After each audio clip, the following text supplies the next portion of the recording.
signal from transmitter to receiver, we can divide it into two parts, that is radiation of signal and second one propagation.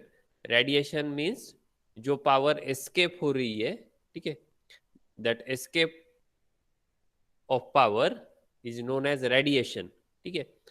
क्योंकि जो हमने देखा था कि हाई frequency अगर current में किसी कंडक्टर में से कैरी करूं, अगर मैंने करंट फ्लो किया, हाई फ्रीक्वेंसी करंट अगर फ्लो कर रहा हूं मैं किसी कंडक्टर में से, तो क्या होगा, कुछ एनर्जी जो है वो कंडक्टर के रेजिस्टेंस में डिसिपेट होगी, ठीक है। some power is dissipated in the resistance of conductor and part of power it escape into a free space, कुछ part of power जो है escape होगी यानी बाहर निकलेंगी कंडक्टर से, ठीक है। this escape of power is known as radiation, ठीक है। जो escape हो रही है पावर, तो उसको हमने बोला था रेडिएशन।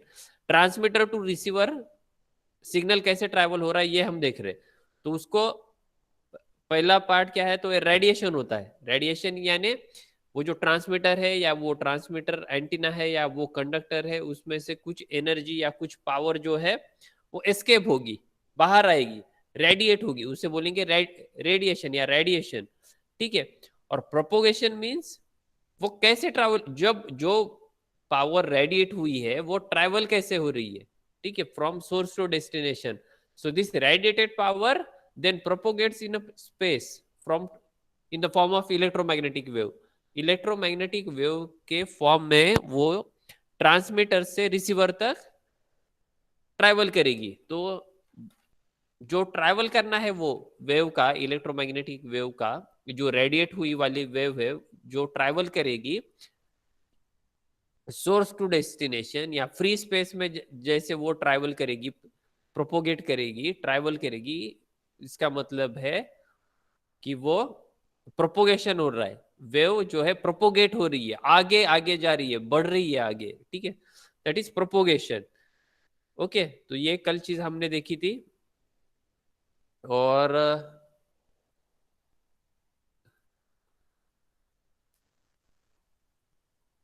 हमने देखा था why we called electromagnetic wave as a transverse wave. Transverse wave क्यों बोलते हैं, ट्रांसवर्स वेव बोलते हैं क्योंकि उसमें जो इलेक्ट्रोमैग्नेटिक वेव्स में इलेक्ट्रिक फील्ड और मैग्नेटिक फील्ड दोनों भी प्रेजेंट है। इलेक्ट्रिक फील्ड और मैग्नेटिक फील्ड ये दोनों भी प्रेजेंट है, they are perpendicular to each other. Electric and magnetic fields are simultaneously present in electromagnetic wave. तो इलेक्ट्रोमैग्नेटिक उसको उसके लिए बोला जाता है इलेक्ट्रिक प्लस मैग्नेटिक, ठीक है। सो वो जो है ट्रांसवर्स वेव क्यों बोलते हैं, because the direction of this fields are perpendicular to each other. Electric field और मैग्नेटिक फील्ड जो है परपेंडिकुलर है to the direction of propagation of the wave. जहां पे ट्रैवल हो रही है उस डायरेक्शन से इलेक्ट्रिक फील्ड और मैग्नेटिक फील्ड जो है परपेंडिकुलर रहेगी। ट्रांसवर्स वेव कल हमने देखा था। लॉन्जिट्यूडनल वेव भी किसे कहते हैं, जैसे हमने एक कंसिडर किया था, एक एग्जांपल लिया था, एक पॉन्ड लिया था, एक समझो तालाब लिया था, तालाब लिया था या कोई रिजर्वर है, वाटर रिजर्वर है या पानी है उसमें, और उसमें हमने एक स्टोन डाल दिया, स्टोन थ्रो किया, तो जो है oscillations and direction of propagations are in same direction. In that case we called it as a longitudinal wave। अगर oscillations यानी तरंग और जो पानी ट्रैवल हो रहा है उसकी डायरेक्शन एक ही है, so that type of wave we called it as a longitudinal। if direction and oscillations are same, ठीक है, in short if directions and oscillations are same then we can call it as a longitudinal wave, ठीक है। why electromagnetic waves are transverse wave, because oscillations are perpendicular to the direction of propagation। वो oscillations कैसे है, perpendicular है, जहां पे वो travel कर रहा है उससे परपेंडिकुलर ऑसिलेशंस है, ठीक है। ऑसिलेशंस कैसे है, परपेंडिकुलर है, यहाँ पे देखो।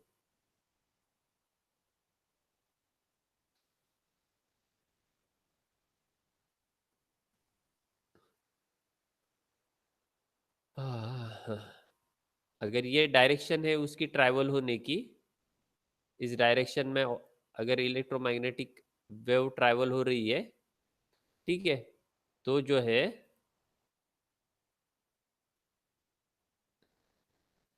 इलेक्ट्रिक फील्ड कैसे रहेगी, परपेंडिकुलर रहेगी। ऑसिलेशंस कैसे है, ऐसे है, ऐसे इस डायरेक्शन में, ठीक है।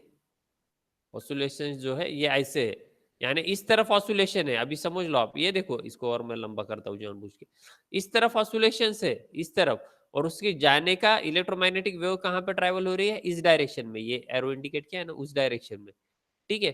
So oscillations are perpendicular to the direction of propagation in longitudinal wave, oscillations and direction of propagation.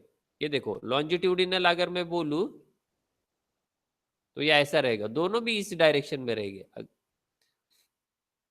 Oscillations भी इस डायरेक्शन में रहेंगे और डायरेक्शन ऑफ प्रोपोगेशन भी इस डायरेक्शन में रहेगा, दैट इज लॉन्जिट्यूडिनल। और जैसे ट्रांसवर्स में देखा तो ये परपेंडिकुलर है to the direction, oscillations are perpendicular to the direction of propagation, that's why EM wave is called as transverse wave, ठीक है। समझ में आया? तो इलेक्ट्रोमैग्नेटिक वेव जो है वेरी होती है with respect to time as well as in space, तो उधर भी उसके पैरामीटर्स है। यहां तक समझ में आया है कि इलेक्ट्रोमैग्नेटिक वेव्स को ट्रांसवर्स वेव क्यों बोल रहे हैं। Next, today we will discuss electromagnetic polarization. लिख लो ये,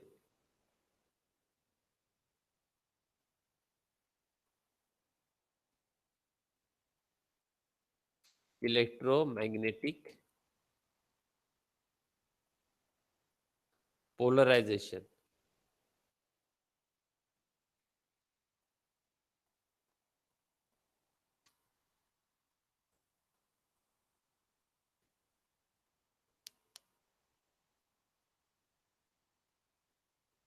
ठीक है,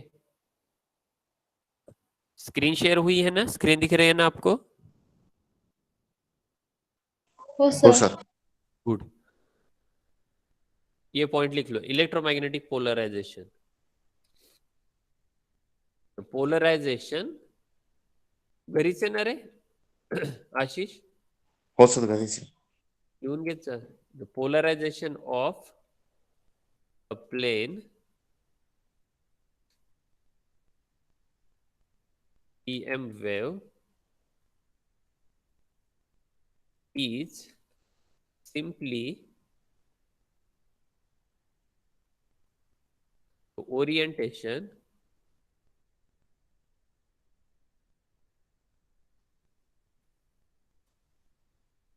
of the electric field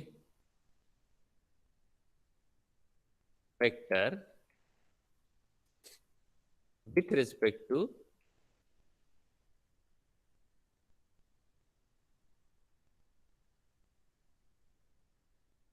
earth surface.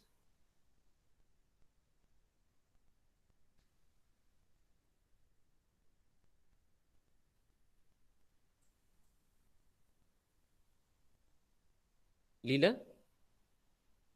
Sorry, लिहून झालं हे?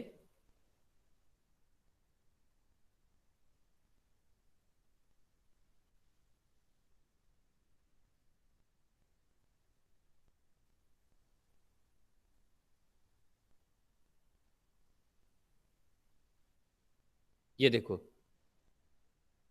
polarization of a plane EM wave is simply the orientation of electric field vector with respect to earth surface. यानी ये देखो, समझो, ओ सॉरी,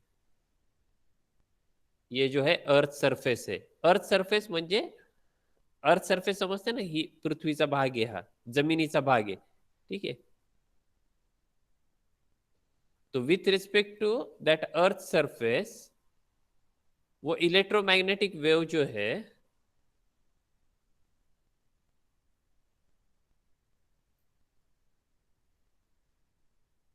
ठीक है, समझो ये इलेक्ट्रोमैग्नेटिक वेव है, ये कैसे ट्रैवल हो रही है, ये देखो, ये जो मैंने निकाला ये इस डायरेक्शन में ट्रैवल हो रही है या उससे पैरेलल है अर्थ सरफेस से, ठीक है, या इस डायरेक्शन, वो ट्रैवल कैसे हो रही है, suppose this is electromagnetic wave EM, ठीक है, with respect to earth surface, ठीक आहे, अर्थ सरफेस ला जर आपण रेफरन्स कन्सिडर केलं, with respect to earth surface वो EM वेव जो है वो कैसे ट्रैवल हो रही है, ठीक है, दैट इज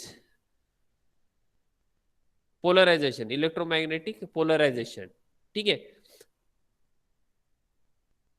अगर पोलराइजेशन कांस्टेंट है तो उसे बोलेंगे लीनियर पोलराइजेशन, एक पॉइंट ऐड कर लो इसमें, और if the polarization remains constant,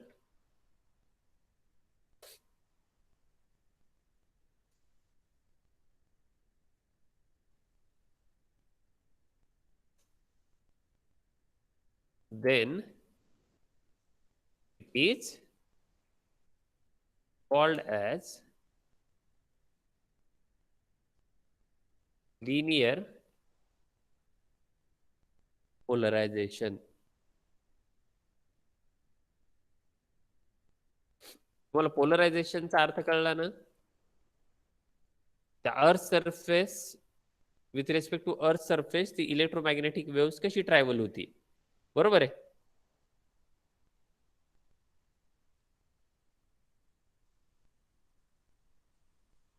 next point है सर वापस एकदा सांगा ना. हाँ सांगतो.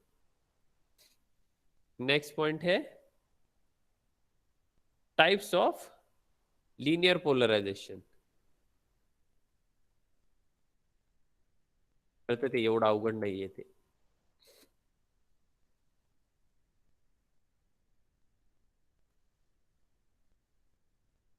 ये देखो फर्स्ट एग्जांपल लो, horizontal, horizontal polarisation.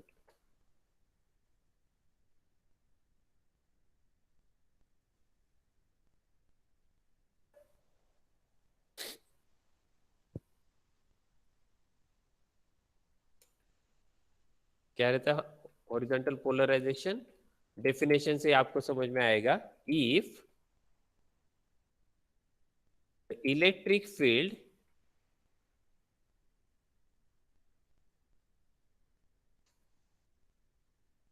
propagates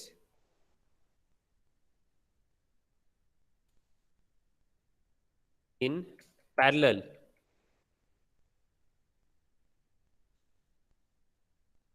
with the earth surface,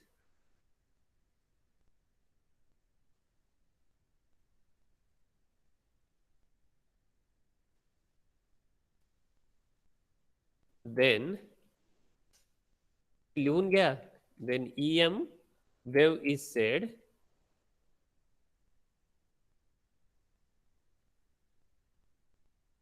to be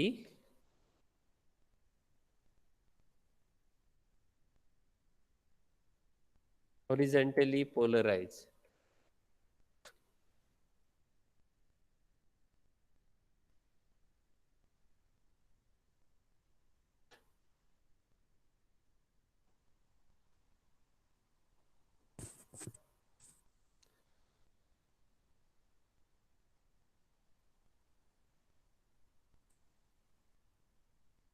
Deepali,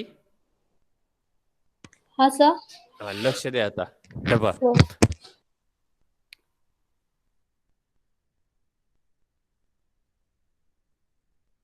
polarisation ह्याचा काय अर्थ काय, हे अर्थ सरफेस आहे, हे दिसलं का, हे अर्थ सरफेस, ठीक आहे, with respect to that earth surface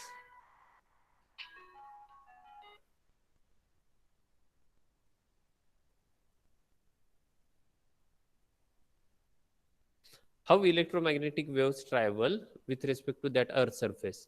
ठीक आहे, हे बघ, आता जर ही इलेक्ट्रोमॅग्नेटिक वेव्ह आहे, बरोबर आहे, EM वेव्ह आहे, हे अर्थ सरफेस आहे, अर्थ सरफेस, ठीक आहे, म्हणजे जमीन, या जमिनीच्या तुलनेत आपली इलेक्ट्रोमॅग्नेटिक वेव्ह कशी ट्रॅव्हल होतीये.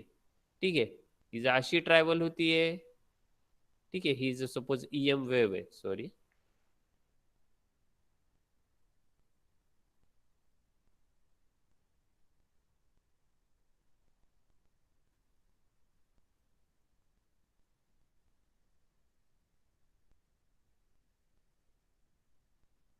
ही ईएम वेव्ह आहे सपोज, तर ही ईएम वेव्ह कशी ट्रॅव्हल होतीये, बरोबर आहे, या अर्थ सरफेसच्या रेफरन्सनी.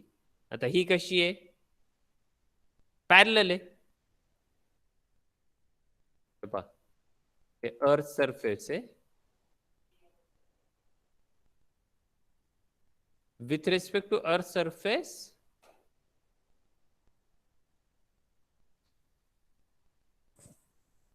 horizontal polarization if the electric field propagates in parallel, की आहे पॅरलल, पॅरलल मध्ये समांतर आहे हिला, की ईएम वेव्ह आहे, ही जी आहे ही ईएम वेव्ह आहे, बरोबर आहे.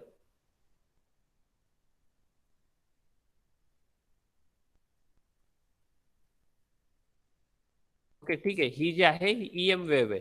ही ईएम वेव्ह कशी आहे, अर्थ सरफेसला पॅरलल आहे. If the electric field propagates in parallel with earth surface, then EM wave is said to be horizontally polarize. ती ट्रॅव्हल कशी होतीये, पोलरायझेशन, ह्याचा अर्थ काय बघितला आपण,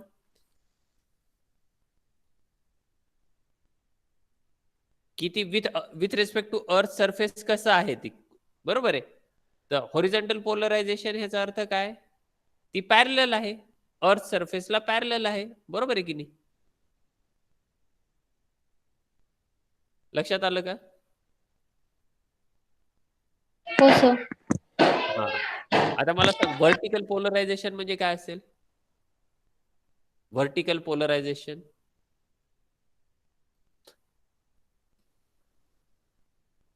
हे अर्थ सरफेस आहे. हॉरिझॉन्टल पोलरायझेशन म्हणजे काय म्हणलं आपण, हे अर्थ सरफेस आहे बरं का. हॉरिझॉन्टल पोलरायझेशन म्हणजे इलेक्ट्रिक फील्ड ही कशी आहे, पॅरलल आहे to the earth surface. It is horizontal polarization, HP, horizontal polarization, horizontal येते with respect to earth surface, कशाच्या तुलनेत, अर्थ सरफेसच्या. जर मी व्हर्टिकल पोलरायझेशन म्हटलं तर काय येईल,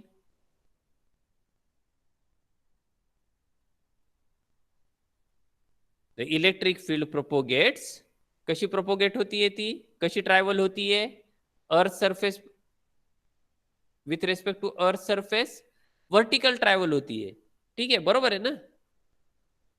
if the electric field propagates perpendicular with the earth surface, then the EM wave is said to be vertical polarized or vertically polarized. कशी इलेक्ट्रिक फील्ड कशी प्रोपोगेट होतीये, वर्टिकल होतीये, वर्टिकल, वर्टिकल पोलरायझेशन, बरोबर आहे. हॉरिझॉन्टल कसं होतं, हे असं हॉरिझॉन्टल पॅरलल अर्थ सरफेसला. ठीक आहे, हॉरिझॉन्टल पोलरायझेशन. ठीक आहे, व्हर्टिकल पोलरायझेशन कसं झालं, vertical, perpendicular to the earth surface, earth सरफेसला परपेंडिक्युलर आहे, व्हर्टिकल पोलरायझेशन. ओके, काही प्रॉब्लेम आहे का दीपाली, काही प्रॉब्लेम आहे का. नाही सर. हा, सर्क्युलर पोलरायझेशन म्हणजे काय असेल, तुम्ही व्हर्टिकल पोलरायझेशनची डेफिनेशन लिहून घ्या. If the electric field propagates,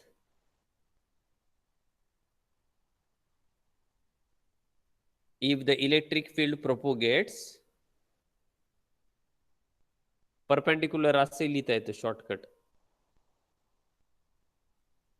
if electric field propagates perpendicular, PERPENDICULAR,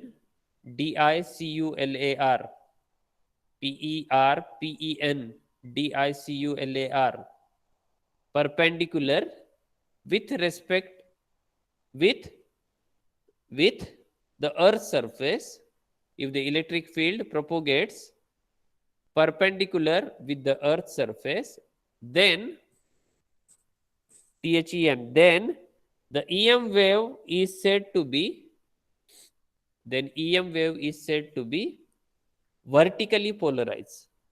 Then EM wave said to be vertically polarized. POLARIZED. ठीक है. नेक्स्ट लिनियर पोलरायझेशनचा टाईप काय आहे? आपण आता कुठलं बघितलं?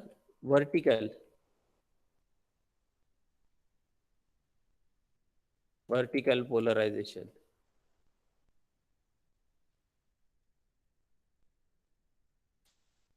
ठीक आहे. नेक्स्ट आहे circular polarization. Circular CIRCULAR circular polarisation.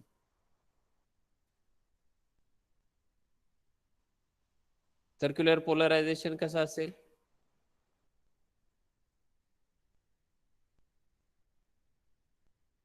If polarization vector rotates 360 degree as the EM wave travels wavelength through the space and the field strength is equal at all angle. Circular कसं आहे? गोलाकार. ठीक आहे. जी field strength आहे ती कशी असेल? सगळ्या अँगलला म्हणजे 360 डिग्रीला इक्वल असेल. Then the EM wave is said to be or said to have circular polarization. हे पहा, सर्क्युलर पोलरायझेशन म्हणजे काय? सपोज हा आता अँटीना आहे, बरोबर आहे. इक्वली सगळ्या डायरेक्शनला 360 डिग्री सिग्नल स्ट्रेंथ सारखी आहे. म्हणजे इथून या सेंटर पॉइंट पासून या ट्रान्समीटरच्या या अँटीना पासून जर बघितलं मी, इथे पण इथून इतक्या अंतरावर सिग्नल स्ट्रेंथ सारखी आहे. इकडे पण तेवढीच आहे, इकडे पण तेवढीच आहे. That is circular polarization. किंवा ह्याला ओमनी डायरेक्शनल म्हणतात. गोलाकार आहे ना सर्क्युलर पोलरायझेशन. ठीक आहे. हा जर सेंटर पॉइंट मी कन्सिडर केला तर फील्ड स्ट्रेंथ कशी आहे? सगळ्या डायरेक्शनला, सगळ्या अँगलला. ठीक आहे. इकडे सपोज हा 0 डिग्री अँगल आहे, इथे 90 डिग्री अँगल आहे, बरोबर आहे. या सगळ्या अँगलला इथे सपोज 180 डिग्री आहे. या सगळ्या अँगलला ते 270 आहे सपोज. ठीक आहे. म्हणजे through out 360 degree signal strength कशी आहे? इक्वल आहे. कुठल्या पण अँगलला जर तुम्ही बघितलं तर 90 डिग्रीला इक्वली स्प्रेड आहे. या या या सेंटर पॉइंट पासून इक्वली स्प्रेड आहे सर्क्युलर फॅशन मध्ये, बरोबर आहे. तर ते झालं सर्क्युलर पोलरायझेशन. लिहून घ्या. If the polarization vector rotates 360 degree, if the polarization vector rotates 360 degree,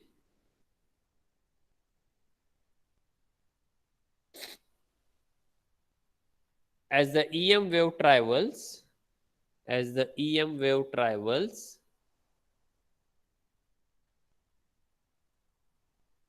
wavelength through the space,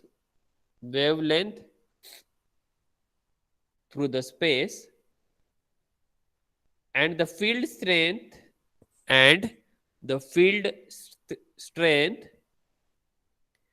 the field strength is equal at all angle. इतकं हायलाइट करून घ्या. The field strength is equal at all angles. म्हणजे सगळ्या अँगलला field strength कशी असेल? Equal असेल. The field strength is equal at all angles of polarisation.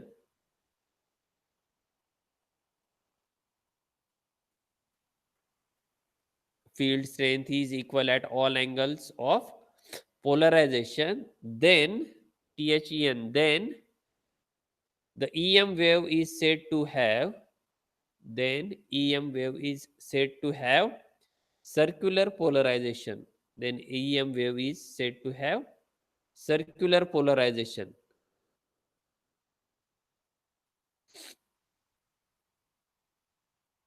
ठीक आहे, झालं. Next type of linear polarization आहे elliptical polarization, ELLI PTI CAL, elliptical polarisation.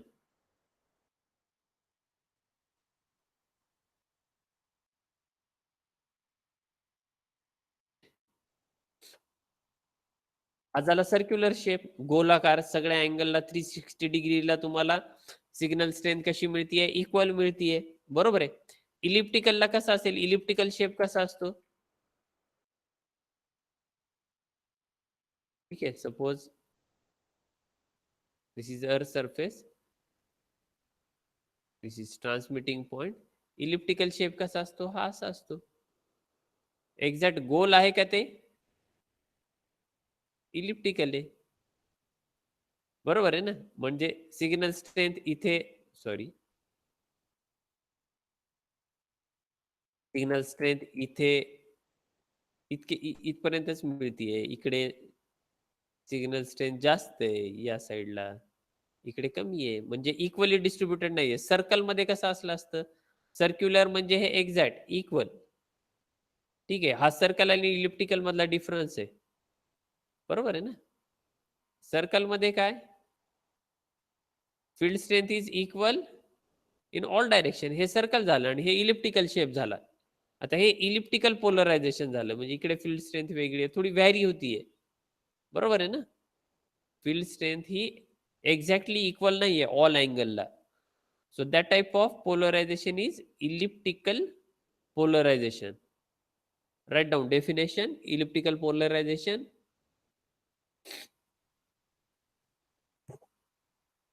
In circular polarization,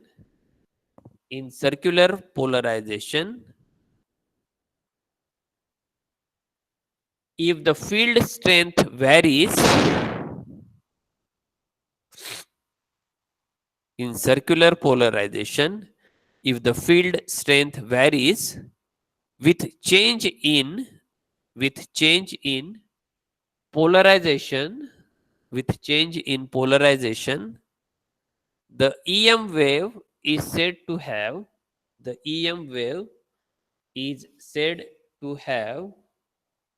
an elliptical polarization, म्हणजे elliptical polarisation म्हणजे throughout 360 degree आपल्याला equal जे आहे field strength मिळत नाहीये, बरोबर आहे. जसं सर्क्युलर पोलरायझेशन मध्ये होतं, बरोबर आहे, ठीक आहे. ते पोलरायझेशनचं मिनिंग इतकंच आहे, with respect to earth surface, ठीक आहे, with respect to earth surface तुमची इलेक्ट्रिक फील्ड कशी आहे, ठीक आहे, ओरिएंटेशन कसं आहे त्याचं.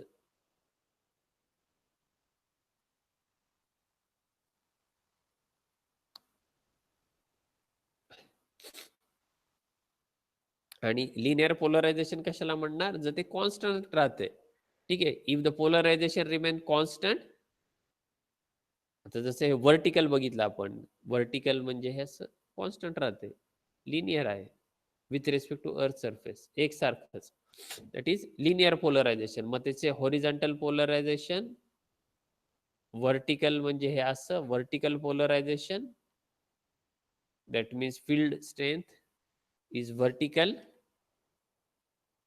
with respect to earth surface, ठीक है. और electric field propagates in perpendicular with respect to earth surface, that is vertical polarization. Circular means this one, field strength is equal in all direction, that is if we measure field strength at all angles 0 to 360 degree, you will get same field strength. If field strength is varied in circular polarization, field strength vary होती है, कमी जास्त होती है, then that type of polarization is elliptical polarization.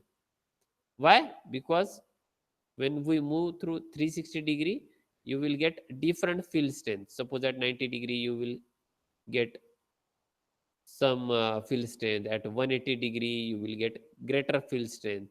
So there is a variation in field strength in सर्क्युलरच आहे near about, पण त्या सर्क्युलर ह्याच्यात तुम्हाला व्हेरिएशन मिळते फील्ड स्ट्रेंथ मध्ये. So that type of polarization is elliptical. So this is elliptical shape. ठीक है. Field strength is not equal in all angles. From 0 to 360 degree field strength vary होती है. ठीक है, तो उसको बोलेंगे इलिप्टिकल पोलराइजेशन. ठीक है. So these are the types of polarization.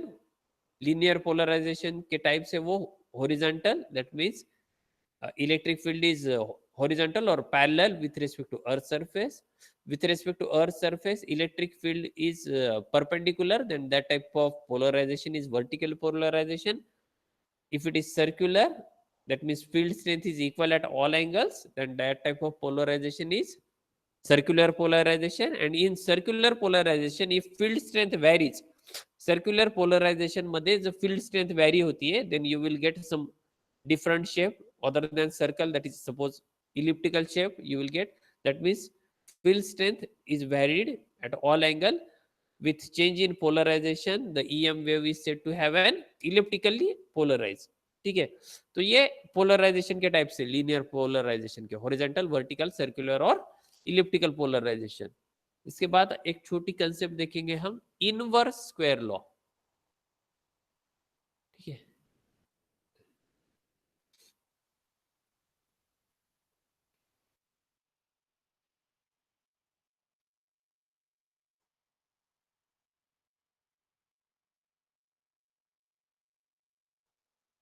Inverse square law.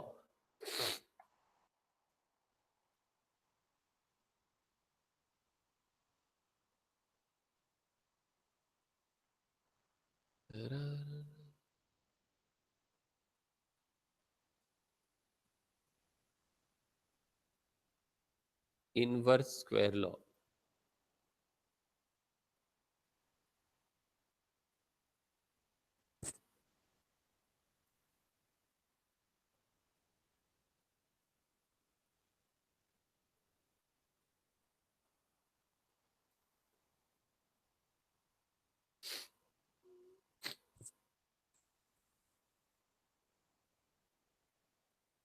इसके फील किलर है.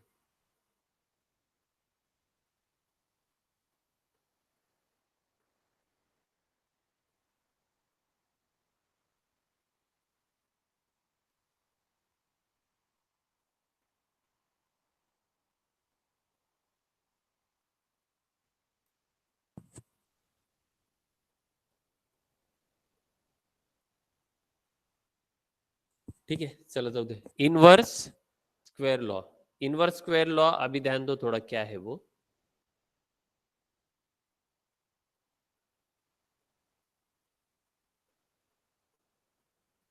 ये जो है सेंटर से ये हम डिस्टेंस देख रहे हैं, इट इज आर. ये आपको जो सेंटर पॉइंट दिख रहा है वहां से अगर ये डिस्टेंस, उसका रेडियस हम मेजर कैसे करते हैं.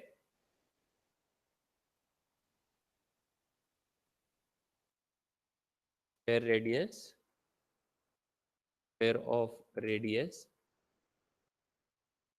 जो है आर है आर. ठीक है. और ये रेडिएशन पैटर्न कैसा है, सर्क्युलर है ना, गोल आहे ना हा. सपोज हा ट्रान्समिटिंग पॉइंट आहे, हे कसं आहे इक्वल आहे ऑल डायरेक्शनला. सर्क्युलर आहे की नाही, हे असं आहे ना सर्क्युलर.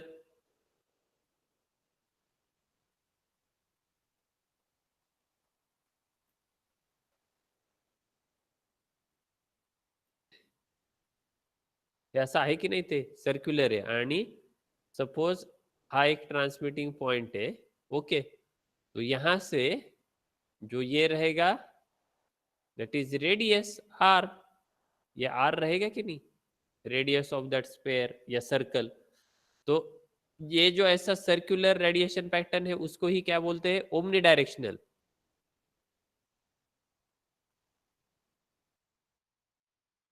Omni directional.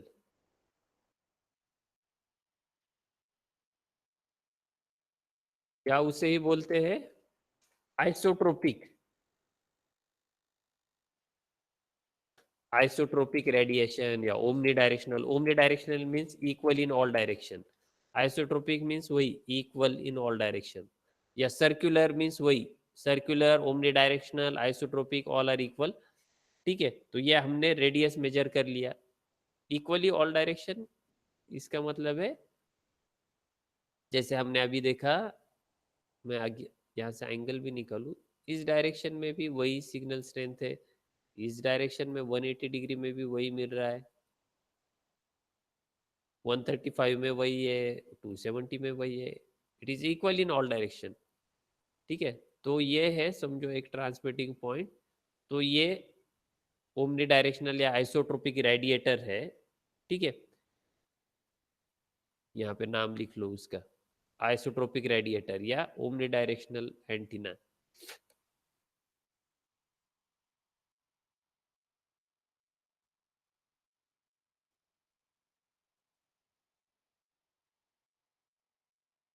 ठीक है, हे ड्रॉ केलं का तुम्ही असं?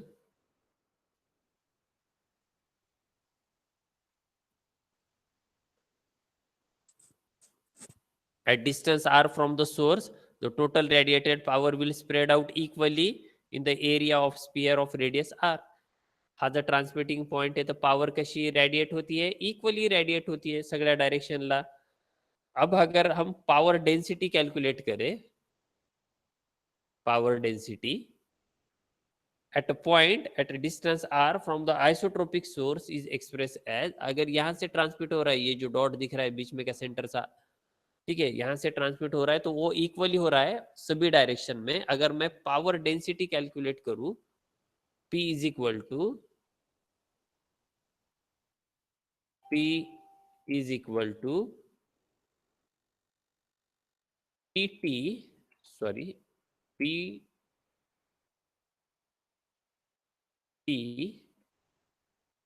डिवाइडेड बाय 4 pi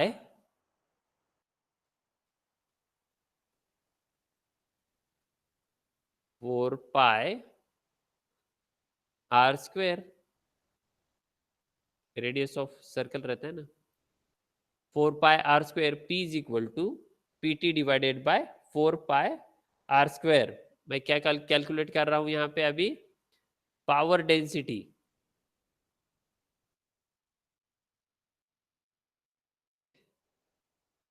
घाबरू नका, एवढा अवघड नाहीये हे। P P is equal to P T divided by 4 pi R square. परत एकदा रिपीट करतो, हा कसा आहे, सर्क्युलर रेडिएशन पॅटर्न आहे, म्हणजे आयसोट्रोपिक रेडिएटर आहे किंवा ओमनी डायरेक्शनल आहे।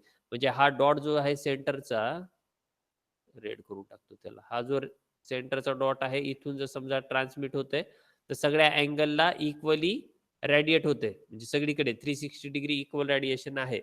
तर मी आता एक समजा एक कुठलाही पॉइंट हा आर कन्सिडर केला, हा समजा हा इथे पॉइंट आर, की इथे मला या डिस्टन्सवर या इथल्या या आर पॉइंटवर पावर डेंसिटी किती आहे कॅल्क्युलेट करायची आहे, बरोबर आहे। तो उसके लिए फॉर्मूला है P is equal to P T divided by 4 pi R square. ठीक आहे, वेर पी टी, हे पी टी आहे काय, वेर, लिहून घ्या सायमल्टेनियसली, वेर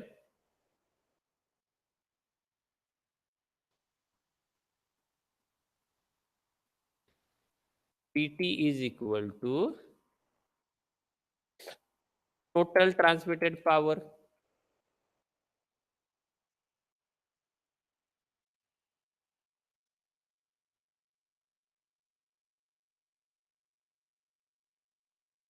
बरोबर आहे, where P T is equal to total transmitted power. होय, हाँ, very good, P T is equal to total transmitted power. R is equal to क्या होगा, R is equal to, R काय आहे, R radius of the sphere या circle, radius of,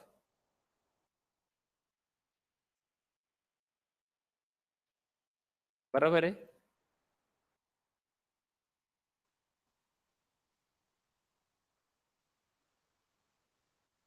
और 4 pi R square का मतलब क्या रहता है? 4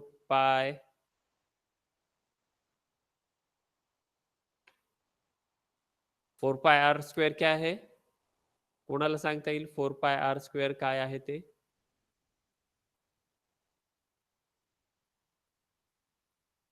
हे 4 पाय आर स्क्वेअर, त्यातला आर आपण बघितला, आर म्हणजे रेडियस आहे.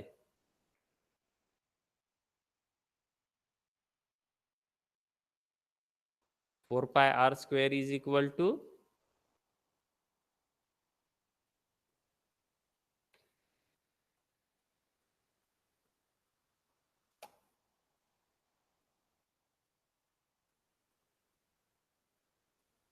लिख लो area of the spear.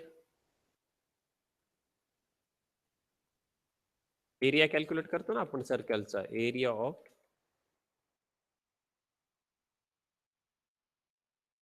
Okay 4 pi R square is area of spear.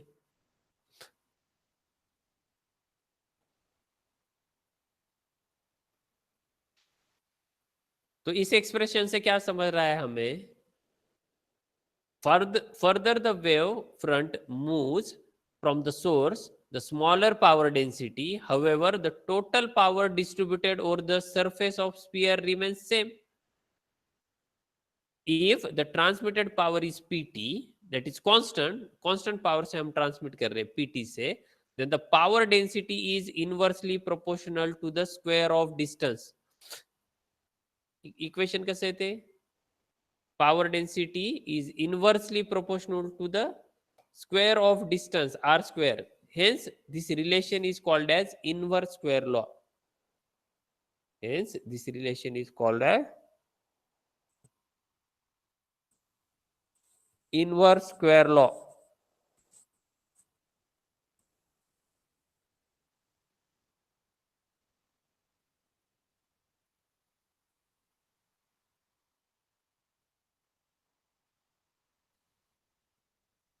काय समजलं ह्याच्यातून? P इज इक्वल टू, हे त्यांनी सांगितलं, power density is equal to PT divided by 4 pi R square. हे 4 पाय आर स्क्वेअर म्हणजे तो एरिया ऑफ स्पेअर आहे, त्या सर्कलचा एरिया, आणि PT म्हणजे ट्रान्समिटेड पॉवर. हा आयसोट्रोपिक रॅडिएटर आहे, आपण असं कन्सिडर करतोय, म्हणजे इक्वली रॅडिएट केले सगळ्या डायरेक्शनला. आता ह्याच्यात यांनी म्हणले काय, हे एक्सप्रेशन काय सांगते आपल्याला? जसं तुम्ही हे पहा, या ह्याच्यापासून या सेंटर पॉइंट पासून जसं लांब लांब लांब लांब जाल, बरोबर आहे, ठीक आहे, then the smaller the power density कमी कमी कमी होत जाईल, बरोबर आहे. However, the total power distributed over the surface of sphere is remains same. आता हे एक लक्षात घ्या, समजा हा एक पॉइंट आहे, इथे मी उभा आहे स्टेजवर, बरोबर आहे, समजा तुमच्या क्लासरूम मध्ये फर्स्ट बेंचवर दीपाली बसली आहे, ठीक आहे, आणि त्या विंडोच्या एकदम साईडला आशिष बसलाय, ठीक आहे. मी इथून समजा बोलतोय, तर हिला जास्त व्यवस्थित ऐकू येईल. जसं जितकं तुम्ही लांब लांब जाल, समजा आशिष पर्यंत आले, तर आशिषला थोडस कमी ऐकू येईल ऍज कम्पेअर टू दीपाली, बरोबर आहे. हा आशिष आहे, ठीक आहे. हेच जर तुम्ही त्या मागच्या वर्कशॉप पर्यंत गेले, बरोबर आहे, हे जर मागे वर्कशॉप पर्यंत गेले, तर अजून आवाज जो काय आहे तो खूप कमी ऐकू येईल. इथे जो कोण बसलेला असेल, समजा जयद इथे बसलेला आहे वर्कशॉप मध्ये, ठीक आहे. म्हणजे जितकं तुम्ही लांब डिस्टन्स जाताय त्या सोर्स पासून, तर ते काय होतंय, तुम्हाला ऐकू कमी येतंय, बरोबर आहे ना. म्हणजे माझ्यापासून जितके लांब तुम्ही जाल तेवढं तुम्हाला ऐकू कमी येईल. सेम तसंच आहे. त्यांनी काय म्हणलं, जसं तुम्ही मूव्ह होताय सोर्स पासून, द स्मॉलर डेन्सिटी, तुम्हाला डेन्सिटी कशी मिळेल, पॉवर डेन्सिटी कमी मिळेल, बरोबर आहे. आता हे लक्षात आलं का, अगर यहाँ से हम ट्रैवल कर रहे हैं आगे आगे आगे, तो पावर डेंसिटी कम होती जाएगी. If the transmitted power PT is constant, हे जर PT कॉन्स्टंट आहे, ट्रान्समिटेड पॉवर म्हणजे एकाच पॉवरने ट्रान्समिट केले जाते, बरोबर आहे, then the power density is inversely proportional to the square of distance r. Power density ही कशी असेल, इनव्हर्सली प्रोपोर्शनल असेल. हे बघा मी याला असे लिहू शकतो, पी डिवायडेड बाय, किंवा त्याची गरज नाही. ही जी पॉवर डेन्सिटी आहे ही कशी आहे, इनव्हर्सली प्रोपोर्शनल आहे. लक्षात येते का? Inversely proportional to the square of distance R. Power density calculate करतोय मी. जसं सांगितलं मी तुम्हाला, इथून जर समजा आता ही पॉवर डेन्सिटी कॅल्क्युलेट करतोय, इथे पॉवर डेन्सिटी जास्त मिळेल, इथे त्याच्या इथे पॉवर डेन्सिटी जास्त मिळेल. ठीक आहे. जसं तुम्ही पुढे ट्रॅव्हल करता, इथे पॉवर डेन्सिटी त्याच्यापेक्षा थोडी कमी मिळेल. ठीक आहे. इथे त्याच्यापेक्षा कमी मिळेल. बरोबर आहे. आलं का लक्षात? तर ही पॉवर डेन्सिटी आणि हे काय, डिस्टन्स, हे कसं इनव्हर्सली प्रोपोर्शनल आहे. येते लक्षात? म्हणजे डिस्टन्स इन्क्रीज झालं तर पॉवर डेन्सिटी काय होईल, कमी होईल. डिस्टन्स कमी झालं ह्याच्यापासून, वर्कशॉप पासून जसं जसं तुम्ही जवळ आले, पॉवर डेन्सिटी इन्क्रीज होईल. So P and R are inversely proportional. That's why it is called as inverse square law. जर PT कॉन्स्टंट आहे, एका पॉवरनीच ट्रान्समिट करतोय मी, एकाच पॉवरनी एकाच आवाजात बोलतोय. मी एकदा परत रिपीट करतो अजून. ठीक आहे. माझा आवाज जो आहे बोलण्याचा, इथून जे मी समजा हे बोलतोय, इथून हे जे काही बोलतोय मी, ते एकाच पॉवरनी बोलतोय, एकाच स्वरात, एकाच आवाजात, एवढ्याच आवाजाने बोलतोय. बरोबर आहे. ठीक आहे. आता माझी ही काय, ह्याचा अर्थ माझी ही पीटी झाली, बोलण्याची पॉवर झाली. समजा मी आवाजाशी रिलेट करतो ह्याला. ठीक आहे. माझी ट्रान्समिटेड पॉवर एक कॉन्स्टंट आहे. इतकी आवाजातच, नॉर्मल आवाजात जसं बोलतात तसं बोलतो मी. "अय" असं मोठ्याने जोरात बोलत नाही. हळू-हळू, हळू-हळू बोलत नाही. काहीच नाही. एक कॉन्स्टंट पॉवरनी बोलतोय. ठीक आहे. हे डिस्टन्स समजते तुम्हाला? Deepali first bench, first position, last position.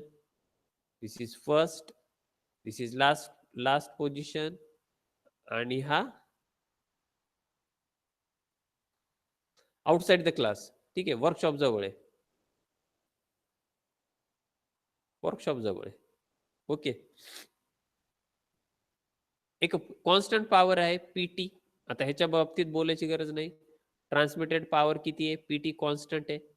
Power density आणि डिस्टन्स हे कसं आहे, इनव्हर्सली प्रोपोर्शनल आहे. जर डिस्टन्स इन्क्रीज झालं, माझा आवाज समजा मी इथे मेजर करायचा प्रयत्न केला, at distance this R, then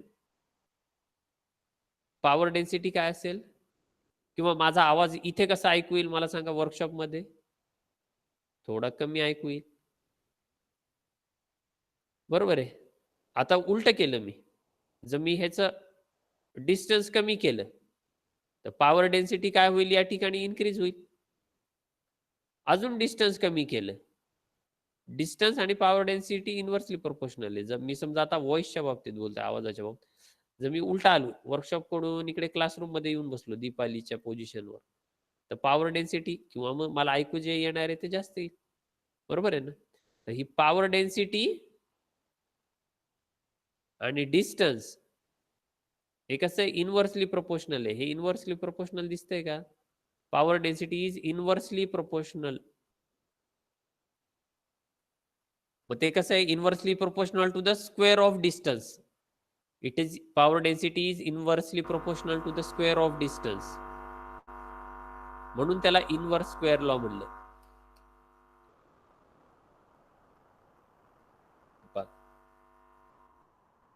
power density is inversely, हे खूप महत्वाचं हे आहे, इनव्हर्सली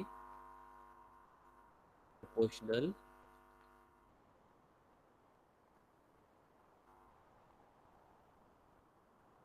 टू द स्क्वेअर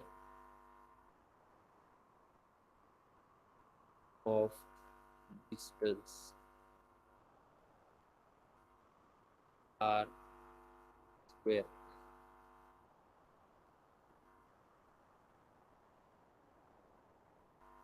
तुम्ही जागे आहे का?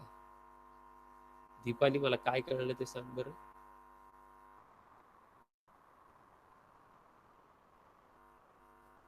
दीपाली, इनवर्स स्क्वेअर लॉ काय समजला ते सांगा. Sir power density inversely proportional असेल. आता वाचून नको सांगू, नुसतं तुला काय कळलं ते सांग. जसं मी ते क्लासरूमचं एक्झाम्पल काय सांगितलं ते कळलं का? जसं आवाजाच्या बाबतीत आपलं असतं, तू जितकं लांब जाशील माझ्यापासून, सोर्स पासून, तेवढं काय होईल, तुला कमी आवाजात ऐकू येईल ना. हो सर. बरोबर आहे की नाही? आणि तुम्ही जितके जवळ जवळ येऊन बसाल, फर्स्ट बेंचवर येऊन बसाल, तर तुम्हाला मोठ्याने ऐकू येईल. म्हणजे डिस्टन्स आणि जे ऐकू येणार आहे ते इनव्हर्सली प्रोपोर्शनल आहे ना. जवळ आहे तर जास्त ऐकू आलं, लांब गेले, अंतर इन्क्रीज केलं, कमी ऐकू येईल. तसंच पॉवर डेन्सिटीशी कम्पेअर केलं आपण, बरोबर आहे ना. पॉवर डेन्सिटी कशी असेल, या पॉइंटला जास्त आहे, त्याच्यापासून अजून लांब गेलं पॉवर डेन्सिटी कमी होईल, म्हणजे डिस्टन्स काय झालं, इन्क्रीज झालं. लक्षात आलं का? खूप सोपं आहे ते. मी जर डिस्टन्स इन्क्रीज केलं तर पॉवर डेन्सिटी डिक्रीज होतीये. जर डिस्टन्स आर जर कमी केलं तर पॉवर डेन्सिटी इन्क्रीज होतीये. That is inversely proportional. लक्षात आलं का?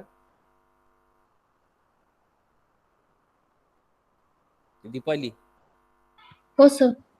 आशिषचं काय जास्त होते का आशिष?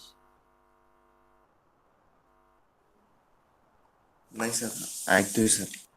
नाही, ऐकायचं तर झालं आपलं, ते चालूच आहे पोथी पुराण. हे आयसोट्रोपिक रेडिएटर कसं? आयसोट्रोपिक रेडिएटर म्हणजे काय सांग बरं. तुम्ही इतके भारी आहे ना, मध्ये हो चू काहीच नाही करत. आयसोट्रोपिक रेडिएटर म्हणजे काय? इक्वली रेडिएट करते सगळ्या डायरेक्शनला. 360 दिसते ना, गोलाकार दिसते ना ते. हो सर. हा, एक गोल आहे, गोल इक्वली, म्हणजे इथून जर रेडिएट केलं तर सगळ्या डायरेक्शनला इक्वली रेडिएट करते. घरीच आहे का सध्या? हो सर, गतीच आहे सर. हा, मग ते आयसोट्रोपिक रेडिएटर झालं. मग त्याचं आता आपण पॉवर डेन्सिटी कॅल्क्युलेट केली. पॉवर डेन्सिटीचं म्हणणं असं आहे, जर आयसोट्रोपिक एक सोर्स घेतला मी, आयसोट्रोपिक रेडिएटर आहे, तर पॉवर डेन्सिटी कॅल्क्युलेट करतोय. तर पॉवर डेन्सिटी ही कशी असेल, इनव्हर्सली प्रोपोर्शनल असेल to the square of distance. हे जसं दिसतंय तसं पी इनव्हर्सली प्रोपोर्शनल आहे स्क्वेअर ऑफ डिस्टन्स.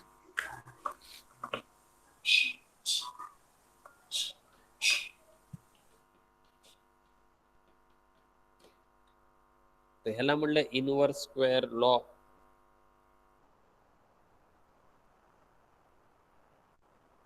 काय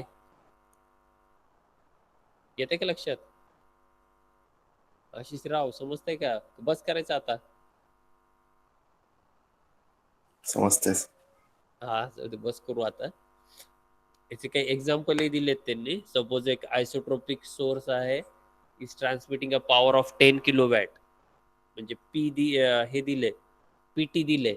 पीटी जर समजा 10 किलोवॅट दिलंय, इकडे बघा या इक्वेशन मध्ये फक्त व्हॅल्यू पुट करू आपण. 10 किलोवॅट, किलोवॅट म्हणजे किलो म्हणजे 10⁻³ असतं. 10 × 10⁻³ पीटी दिलेलं आहे. 4 पाय म्हणजे काय असतं आपल्याला माहिती, ठीक आहे. 4 पाय, 4 × पाय. आर किती दिलेले आहे ह्यांनी? Calculate the power density at point which is 20 kilometre. 20 kilometre दिले, किलोमीटर आहे परत.